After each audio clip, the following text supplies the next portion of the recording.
รบกวนบ่ได้ถ่ายใช่พี่น้องเอ้ยเนาะเพราะมันเริ่มค่ำเลยก็เลยบ่ได้ถ่ายปีนี้คือว่าทุกอย่างขาดแคลนเรื่องใดอันนี้คือทางชาวบ้านเพิ่นแนะนำมาผมแม่นเป็นได้คือว่าทุกอย่างขาดแคลนทุกอย่างแบบใดก็เขากินแล้วเขากินบ่มีอันนี้คือเฮาถามไทยไปก่อนเบิ่งนะพี่น้องเนาะแม่นบ่มีเนาะเยอะ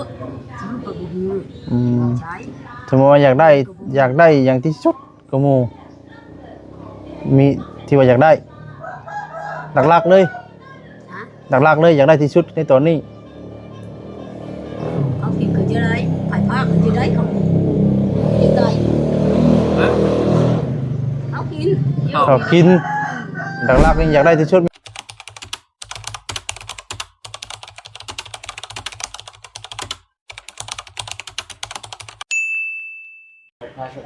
เอาพี่น้องเลยเนาะกับทักทายสบายดีเด้อพี่น้องเด้อเนาะ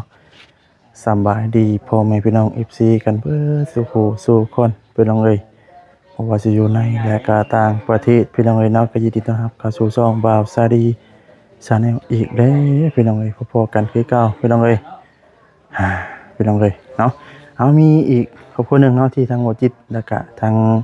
บ่เซนเฮาได้มาสัมภาษณ์ทำไทยเบิ่งพี่น้องเลยเนาะแล้วก็ครอบครัวนึงเนาะที่ว่าอยู่กับลูก2คนพี่น้องเลยเนาะมื้อนี้ก็มาอยู่ที่บ้านดอนกองเมืองอัศพรแขวงสวรรณเขตพี่น้องเลยพี่ก็บ่คำพี่น้องเลยไปสบายดีมื้อนี้ก็มานำกัน4หนุ่มพี่น้องเอ้ยมื้อนี้เนาะมีทั้งบ่จิตบ่แซนบ่คำมันสิได้เองพี่น้องเอ้ยไปเป็นไรผมเป็นเอาทีมงานของเมื่อวานเมื่อคืนนี้แม่นสบายเด้อแม่เด้อมื้อชื่นนั่นแหละเมื่อคืนนั่นบ่โอ้เหลื่อมเนาะสิต้องให้เรานั่งเป็นหน้าขึ้นเนื้อพูดเด้ปิ่นบ่ได้ปิ่นนี่มานี่ไหนบ่นี่จังซั่นแหละตบเสียงแม่สบายดีปุล่ะโอ้บ่ได้ไปเฮียนบ่ครับเซาเฮียนน่ะบ่ไปบ่มีเงินชงเอาเฮียนพอได้นี่โอ้ยก็เฮาปีเดียวเลยบ่ทันได้เช็งเลยย่าบ่มีเงินเฮาปัดกองเงินนำแม่กูมื้อเลยแม่บ่มีเงินเฮ้อซื้อขนมข้าวในหมู่เพิ่นมีขอต้องไว้บ่มีเงินเฮ้อเลยย่าก็ย่าแล้วไอ้ยายบ่มีเพิ่นเฮียนฮอดปอใดก็อันโรงเรียนอนุบาลน่ะนะห้องเด็กน้อยน่ะนะไปนั่งอยู่นี่อนุบาลนั่นของเฮียอนุบาลเขาเห็นอนุบาลนั่นห้องเด็กน้อยมันก็เฮาน่ะดิโอ้เห็นนะโดยเฮาเห็นอนุบาลนั่นแหละบ่ทันได้เช็งเลยย่าบ่มีเงินเฮ้อมื้อนี้แม่เฮ็ดเวียกหยังมื้อนี้เฮ็ดเวียกหยังลูกก็บ่สบายเลยเพิ่นเป็นหยังไข้เป็นไข้เป็นไข้โอ้ไข้แน่ล่ะบ่มื้อนี้เล่นลูกหวานนี่รับมื้อนี้โอ้นี่น่ะไข้กว่าโดยลูกแร่หวานนี่รับมื้อขอยอยู่ขอยก็ไปป่าชัยขออนุญาตเนาะแม่ชื่อหยังก็ลืมสงคาแม่สงกาอายุจักปีจักยืนอายุเจ้าของเนาะแต่ว่าปัจจุบันนี่น่ะพากันอยู่นำกัน2มีลูกนี่บ่บัดอันผู้เป็นผัวได้ผู้ปะผัวปะป้าได้จักปีเลยหลายปีเลยได้เฮิงตึบเลยได้ผัวปะหลายปีเลยเนาะบ่ชีปีละ5นี่แหละบ่ชีก็5มองนี่ก็จำบ่ได้จำบ่ได้มาหลายปีแล้วคือมื้อนี้ปัจจุบันนี่น่ะพากันเฮ็ดหยังก็สิเฮ็ดหยังจู้แบบบ่ขอแนะนำให้หน้าตะกร้านี่บ่ได้มีบ่มีก็บ่หลายเฮ็ดอยู่แต่ว่าบ่หลายเฮ็ดอยู่เนาะแต่ว่าช่วงนี้ว่าถ้าพ้นเนาะแม่นบ่โอ้เฮ็ดนานแล้วแต่มันบ่หลายบัดผู้มันเต้นเล่นไทยให้ไทยหน้าได้บ่นี่ไผน้องชายน้องฝ่ายให้นาน้องว่าง่ายๆก็อาศัยผู้เป็นน้องเนาะอาศัยน้องนั่นแหละเพราะนั่นเป็นเอ้ยค่ะแต่อาศัยน้องเล่นไทยให้ไทยหน้าให้ กันว่าผู้นี้มันยังน้อยอยู่บัด ใช้น้องนั่นแหละน้องไปฝากไฟอินให้อินหนานะ แล้วแต่ละปีได้กุ้มอยู่บ่ บ่ เขาสูงชุดได้จักชอบ 10ใบ 10ปลายชอบ 10ปลายชอบ 10ชามมอง ขนาด อ๋อ ชาประมาณคำกะเบิ่งประมาณ30 40ชอบเฉพาะกินซื่อกันยังนี่อยากเสี่ยงยังบ่อยากกุ้มก็ได้เด้อ บ่คุมปีอะเนาะ บ่คุ้มได้หมดกูปีได้ แถมอีกอย่างเฮาอยู่บ้านเฮาบ่ได้มีในเฮ็ดพอได้เยอะขายซะไปสิ แม่นเบ็ดบ่มีเวียกมีหยังอยู่เนาะ มีนะเด้ซะแต่กินก็ยังบ่พอสิขายกับหยัง เนาะ บ่มี คือช่วงนี้เนี่ยแม่นเบิดเด้อบ่เขากิน หยังก็บ่หลาย ยังก็บ่หลาย หาเตียวบ่พอกูปีหมดน่ะ มันสิเบิดช่วงมันช่วงยามดำนาสิบ่ บางปีก็ดำนาแล้ว โอ้บางปีก็แม่นดำนาแล้ว แล้วหนาหมดเขาลำชื่อบางปีก็บ่ทันได้ดำก็หมดอีก ก่อนอีกนั่นน่ะนะกินบางนั้นได้มันน้อยมันลายได้ ปิงตามเนาะ ตาม ว่าง่ายก็เป็นบางปีเนาะ อืม เด็ดแล้วพี่น้องโอ้เนาะ พี่ก็ได้ครับ หมด ช่วงแรงพี่น้องเนาะเด็ดไงมื้อนี้เฮ็ดไปช่างกินใช่มื้อนี้ บ่มีลูกก็กะอันนั้นได้เลยบ่ได้เยอะนี่ป้าบ่ได้นั่นแล้ว เพิ่นหาก็เป็นไข่มื้อนี้บ่ ไข่ติดตัดเลยมื้อละลังเธอก็ลิ้นอยู่ลังเธอก็ไปลิ้นบางที เพิ่น มันนอน เพิ่นเป็นไข่ได้ยิงมือได้จ้ะ ลายมือชีห้ามือแหละ สี่หามือ ลังเธอบางเธอมันไปลิ้น แสดงว่ามื้อนี้ลูกได้แน่เนาะ วันนี้รับมือนี่ก็ไปใช้อยู่ก็ไปกินยังดีไปป้าผันรับอยู่แล้วบ่เป็นป้า ไปอยู่ เพิ่นบ่ค่อยปากปานใดบ่ แหละมือนี่นะเรียนลิ้นเลยผัดก็บ่เยอะป้าปานใดอีได้หาลังเธอมานอน ยังบ่ทันได้คิงเก่าเด้มีแต่เพิ่นจะได้คิงเก่าน อนอยู่ป้านี่ก็ อ่า ลังเธอมันมานอนไปสิเบิ่งงานนั่นนี่อยู่อีก เลย มีแต่คนเป็นไข่เนาะ แม่นช่วงนี้มีแต่คนเป็นไข้เป็นหนาวพี่น้องเอ้ยเนาะเพราะว่าอากาศมันคือว่าอะไรเนาะแต่ก็ร้อนแต่ก็ฝนมันก็มีฝนตกเป็นบางหม่องนะ เด็กน้อยผู้ใหญ่ว่าซั่นติ แม่นเพราะว่าแต่เด็กน้อยผู้ใหญ่ผู้เฒ่าผู้แก่ก็เป็นเบิดซุมื้อนี้บ่ติเด้พี่น้องเอ้ยเนาะ มันก็ช้ำสิคนก็ไปบ้านน้ำหรือลูกเป็นลูกผู้ลูกเป็นลูกน้ำน่ะไปนอนก็ไปนอนก็คืนก็ กลางคืนก็พอกลางคืน กลางคืนก็แจ้งลูกน้ำอยู่นี่ไปนอนอยู่ มันแหมกับตัวนี่ โดย แหมแล้วก็ไปนอนแจ้งมันบ่เป็นป้าอันเท้ารักนี่ฮะแล้วถือฮ้อนเป็นนั่นน่ะนี่ดี อยู่กับแม่สองคนเนี่ยก็บ่ได้ค่อยปากปานใดบ่ ฮะ เอ้ยก็บ่ได้ค่อยปากปานใดบ่บ่ค่อยปากปานใด บ่ค่อยเว้านะจนได้เนาะมีไผในจะเข้ามาหาซุมื้อนี้ โทรวันมื้อชื่นนั่นแหละมื้อชื่นนะวันนี้มื้อชื่นนั่นแหละ มีแต่มานี่ก็ทำผ้าทำไทยเบิ่งพี่น้องมารอบก่อนบ่ได้บ่ทายย่ํพี่น้องเอ้ยเนาะเพราะมันเริ่มค่ำแล้วก็เลยบ่ได้ทายปีนี้คือว่าทุกอย่างขาดแคลนเรื่องใด อันนี้คือทางชาวบ้านเพิ่นแนะนำมาผมบอก แม่น เป็นได้คือว่าทุกอย่างขาดแคลน โย ทุกอย่างแบบใดก็ เขากินนี่แล้ว เขากิน ข้าวกินบ่มี อันนี้คือเขาถามไทยไปก่อนเบิ่งนะพี่น้องเนาะ แม่น บ่มีเนาะเยอะซื้อก็บ่มีใช้ สมมุติว่าอยากได้อย่างที่สุดก็หมู่มีที่ว่าอยากได้หลักๆเลย ฮะ หลักๆเลยอยากได้ที่สุดในตอนนี้ เขากินก็จะได้ภายภาคก็จะได้เขาจะได้ เอ้ย เขากิน ข้าวกินหลักๆนี่อยากได้ที่สุดแม่นข้าวกินอืม คือก็โยจะได้นั่นแล้วมันบ่มี จะได้หมดนั่นแล้วบ่มี มันบ่มีเนาะ ชื่อมันก็บ่มีเนาะ ๆ ว่าจะได้ก็จะได้หมด ๆแม่น แล้ว พี่น้องเอ้ยเนาะถามไทยเบิ่งพี่น้องเนาะ ถามไทยอันนี้ก็คือเว้าอะไรพี่น้องเนาะเอาคำว่าถามไทยก็บางทีมีทางผู้รับผู้ใหญ่เพิ่นเห็นเพิ่นเบิ่ง แม่นเพื่อทาง สารเพิ่นอยากช่วยก็มีนะ เพิ่นคิดเห็นเนาะเพิ่นจะสงสารอยากช่วย แล้วแต่บุญวาสนา แม่น นะ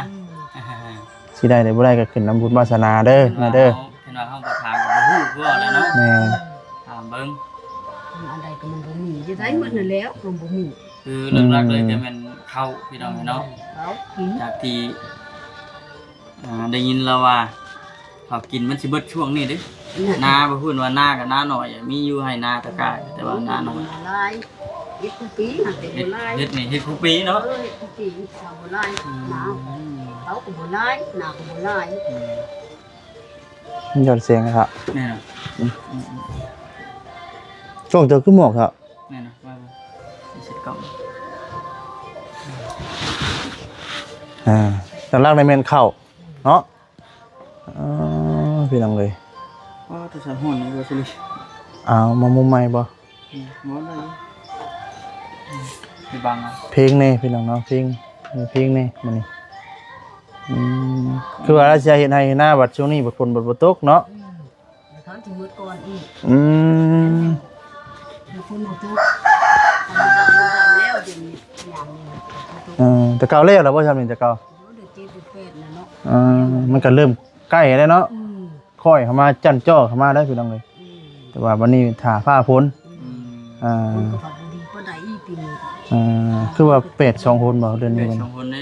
ปีนี้นะ ปีนี้เป็ด2คน คนก็สองใจอีก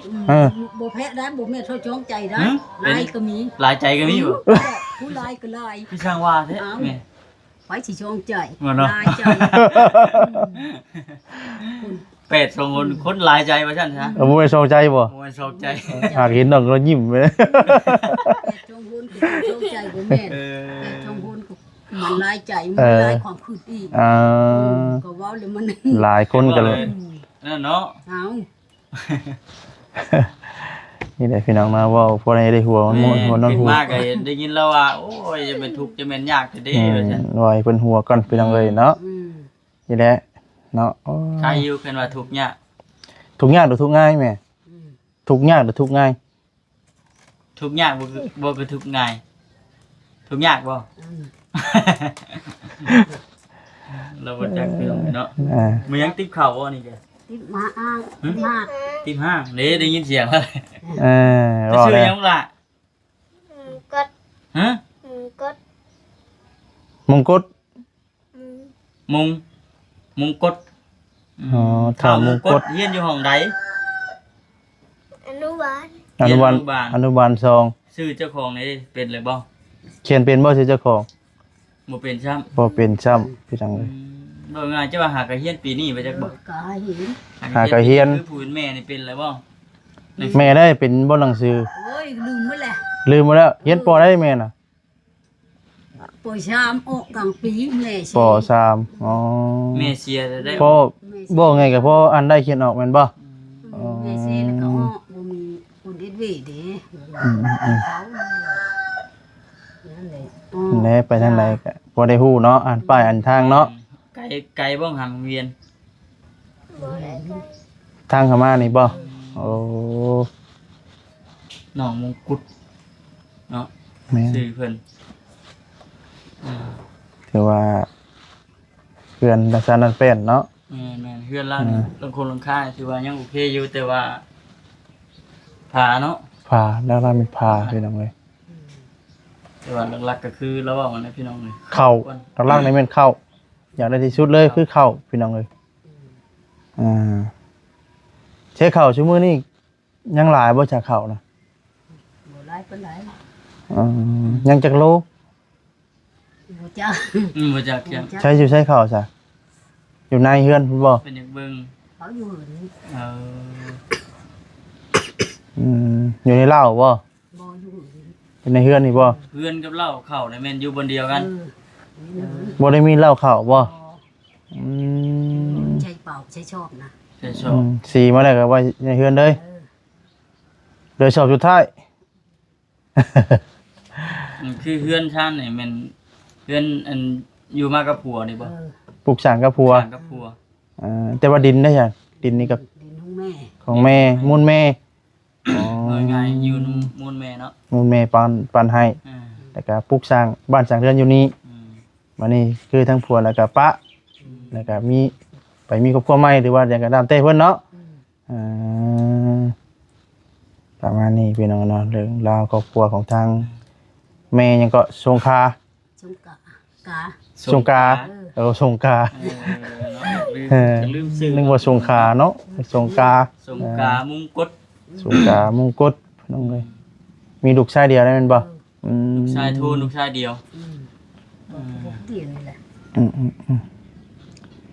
ฮ่าพี่น้องเลยโอ้หลังโกงหลังคาแล้วก็ปลิวไปเบิดไปเตะพี่น้องเลย มันกังบ่ได้มันอยู่พูนนั่นน่ะ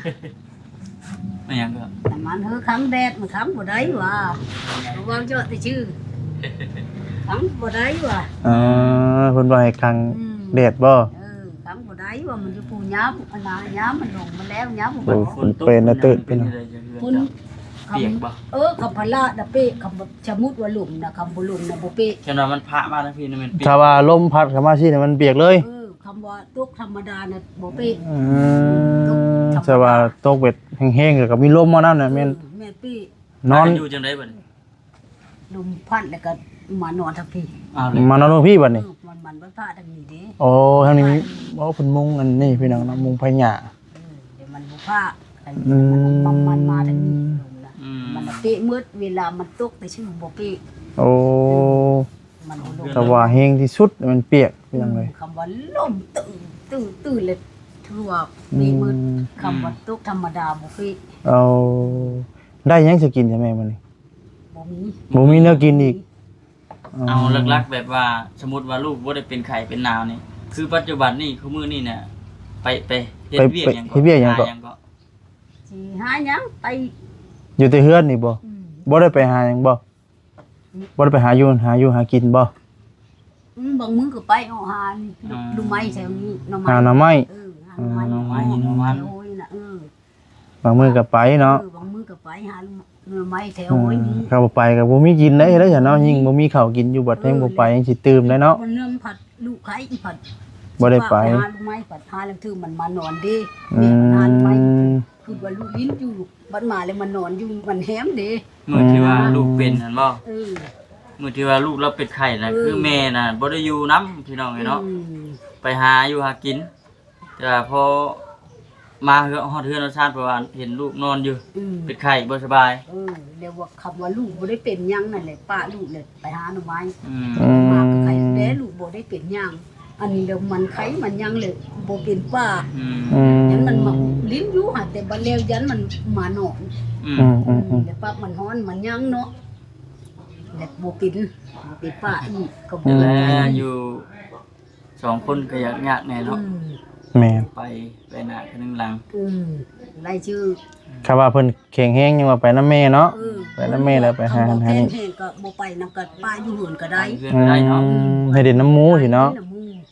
ไล่ชื่อพอไปรับจ้างรับบายกับป้าเล่นน้ำมูไปยิงน้ำมูแล้วก็ค่อยไปคำว่ามีแหงนะ เขาว่าเพิ่นอยู่ดีมีแฮงว่าเขาว่าฝนตกฝนดินเฮ็ดให้หน้าได้ยังว่าไป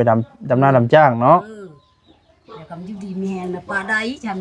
ไปหารับจ้างสิยังน้ำมูน่ะแล้วมันเป็นอยู่เป็นนี่ป้าบ่ได้ว่าเอาไปน้ำผัดบ่แม่นมันไทย โดย อยู่ แสดงว่าแรงสิเฮ็ดหยังกับชูลูกกินซะบ่แรงมัน เอาหาเด้เลย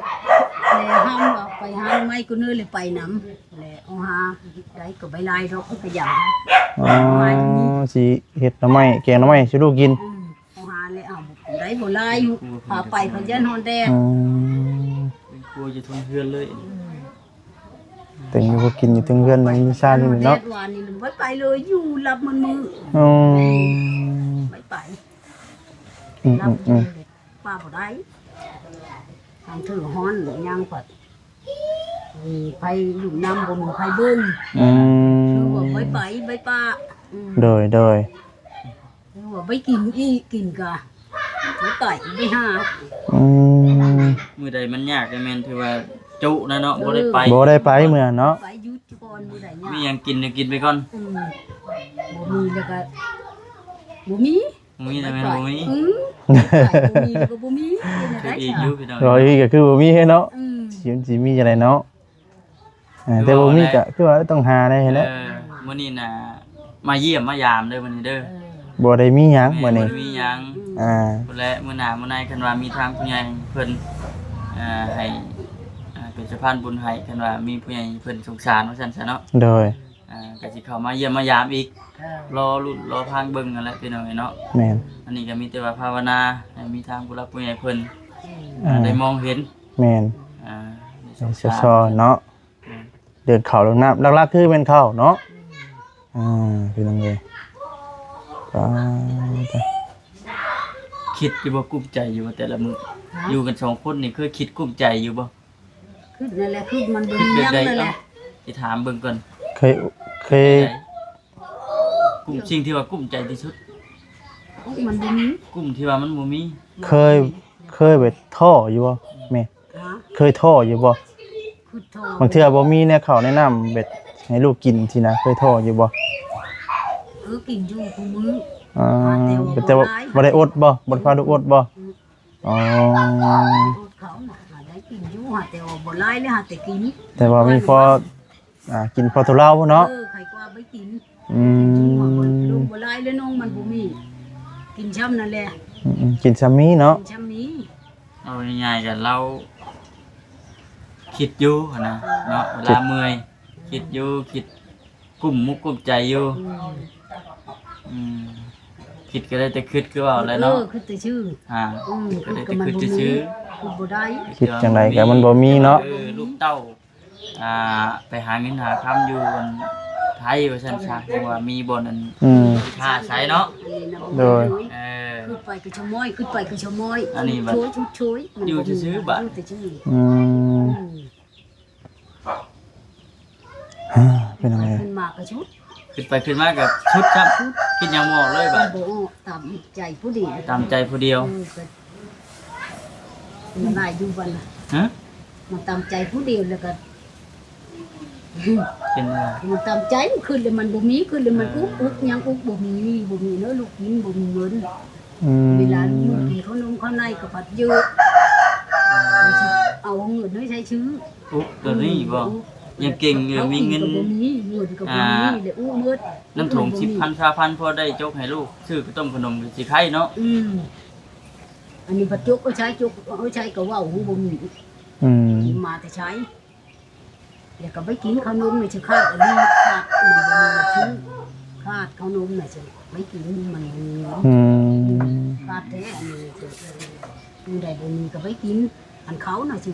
ไม่ขาดเขากิน พอได้กินอยู่เนาะแต่หลักๆก็แม่นในอยู่ในกิน ขนมเขาในน่ะสิขาดบ่มีชื่ออันเขาน่ะมีบ่น่ะก็โยกไปรับจ้างรับบ้านหมู่ปัดหมู่เฮอเขาเนาะคืออันทั้งเจ้านี่เคยได้ไปอยู่บ่ไปรับจ้างดำให้ดำหน้าไปอยู่บ่ ไปดำนาไปงานแต่งงานก็ไป ฝนตกอีกจักหน่อยนี่แม่นได้ไปได้เนาะ คำดำมุตุผู้เจ้าก็ไปอีกกับแล้วเจ้าของ แต่ว่าแล้วเวียกเจ้าของจักให้ โอ้สิไปให้ โจหน้าเพิ่นหน้าโตหน้าน้องหน้าคอย รวมกัน รวมกันเนาะแล้วก็ช่วยกันนะเนาะไม่ใช่เนาะ เอาช่วยกันช่วยเพิ่นช่วยตู่ช่วยมดทุกคนเช่าแล้ว โดยเราได้ชะทั่วเนาะ คอยไปเอ็ดหมู่หั่นดำคอยแล้วพัดน้องๆเด้ น้องเล่ของตัวบัดนั่งเฉยอยู่บ่แม่น เด้ยังว่าแล้วมดทุกคนไปหาเงินก็ที่ ช่วยเพิ่นแน่เฮาแน่และ แต่เพิ่นจะโตได้เนาะ คำบ่แล้วมืดน่ะถือว่าไปแล้วมืดผู้คนนู้นตู่แหละคำมูแล้วแล้วก็บ่มีอีกบัดน่ะแล้วมื้อใด เอาจากไปเฮ็ดเวียกรับจ้างหมดนี่เนาะพี่น้องเอ้ยมีแต่กะสิประมาณนี้แหละเนาะมื้อนี้พี่น้องเอ้ยมื้อนี้ก็มาเด่นน้ำหรือว่าชาวบ้านทำไทยเบิ่งพี่น้องเอ้ยบ่ได้ซื้อหยังมาต้อนมาฝากมีแต่ว่าสิเอาเงินให้หมอน้อยเพิ่นเช้าเป็นไข่เป็นนาก่อนได้จักซื้อกระต้มขนมกินก็ได้เนาะมื้อว่าสิเอาให้เดี๋ยวนี้ไปซื้อกินเดี๋ยวนี้เด้อห้อยมันก็บ่เช้าจักเทื่อแล้ว ตื่มแล้วเนาะ แม่นเฮ็ดได้พี่น้องเนาะบ่คำก็ได้ ช่วยย้อนเสียงเถอะ ใจให้ทั้งน้องเพิ่นเป็นจังได๋ขอบใจเก็บไว้เวลาเช้า